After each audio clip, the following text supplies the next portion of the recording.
Takže ahoj, vítejte v mém novém videu a dneska bych vám ukázala, koupila jsem si klouzačku pro víly a chtěla bych vám ukázat, co jsem k tomu dostala a jak se to skládá. Já už to sice mám složený, ale aspoň vám to ukážu. Takže dostala jsem k tomu tyhle ty 3 prcky.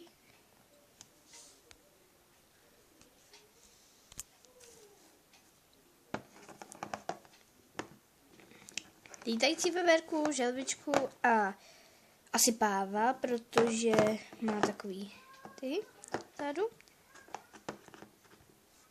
K ním jsem ještě dostala 3 klouzačky, nebo spíš takový ty vozíky.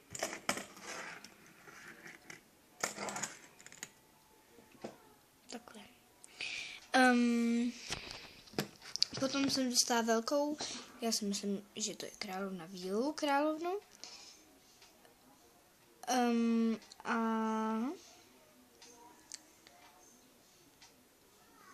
takhle, má tady proužky, ale lesklá není. Ze zádu má ty křídla bílý, takový lesklé bílý, ale nejsou. Podle mě jako zvířátko, to nevím, jaký to je. A teď k celý klouzačce, takže takhle. Pardon, že tady mám ty víly.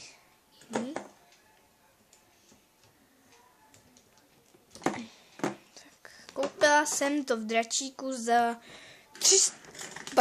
399 korun s akční slevou s kartičkou. Takže takhle to vypadá. Tady tím čudlíkem se zvedají tyhle ty a posouvají vozík nahoru, aby to jezdilo. Hned vám to předvedu. Dám vozík. Takhle. Mám tam vozík a ono ten vozík převeze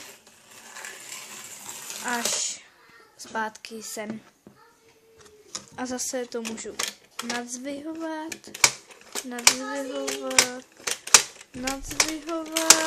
a jede to. A tady k tomu je houpačka připevněná na kolečku. Takový stojanky, který skoro vůbec nedrží, když to přenáším. Tohleto, to se dá sundat.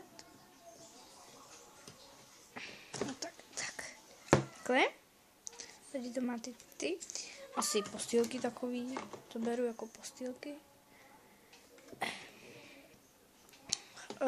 Tyhle kytky, ty se dají taky sundat, ale pěkně blbě, když už je tam dáte. Takhle. Musíte je tam zatlačit a už tohle. Ještě tohleto se dá.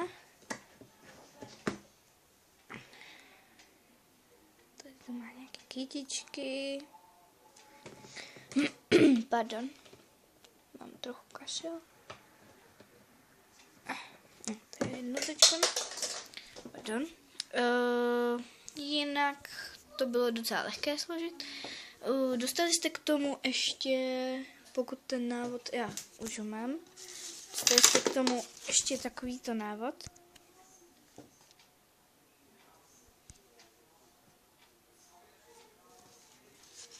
Takhle to. Tady, co jste k tomu všechno dostali, tohle to jsou takové tvočky, které zarazíte do těch. Sem do těch a můžete toto. Tady, jak se to má složit, jak jezdí, jak to má jezdit.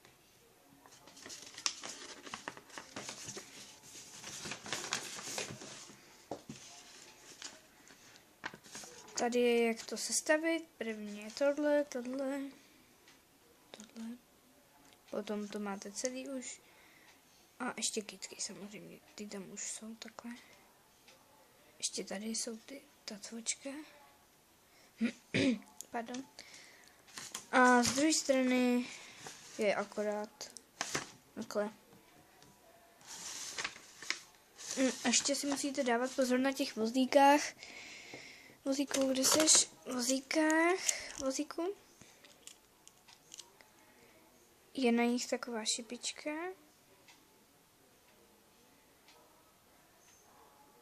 A ta šipička je tam, protože tady je taková čárka.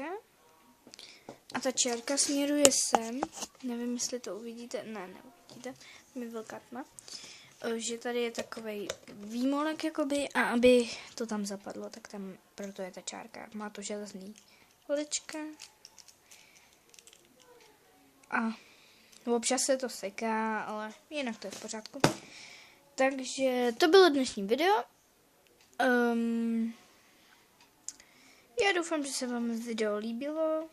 Lajky, komenty a tak dále beru. A čau.